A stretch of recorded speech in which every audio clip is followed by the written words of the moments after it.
Nasarado na ang semifinals sa Western Conference nang matalo ang Nuggets at maghaharap na ang dalawang malakas na team, OKC versus Timberwolves.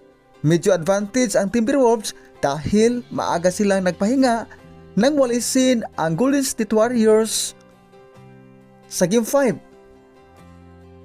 In going back sa labanan ng OKC versus Nuggets at the early of first quarter, medyo struggle ang home team at bumawi sila kaagad upang makuha na ang kalamangan.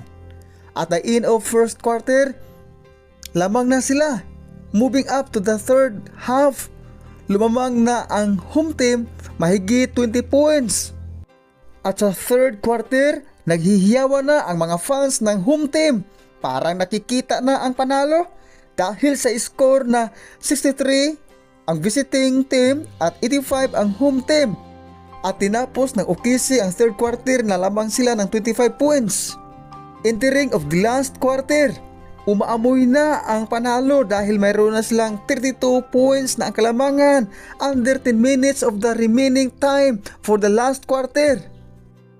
Under 7 minutes and 40 seconds standing ovation na ang mga fans sa home team dahil sa kalamangan na umaabot 38 points at natalo ang Nuggets sa OKC sa score na 125-93 in favor of Oklahoma City Thunder. Leading scorer sa panalo ng OKC is GA, mayroong 35 points, 4 assists, 3 rebounds sa loob ng 36 minutes.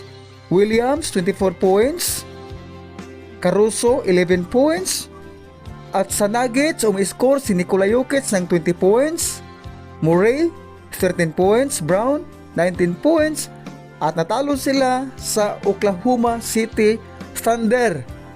At kasado na ang finals sa Western Conference, Timberwolves versus Oklahoma City Thunder. Ating aabangan yan dahil sobrang intense po ito.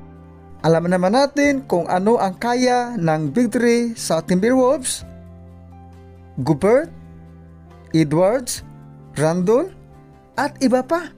Maraming salamat sa panunood and see you sa Game 1.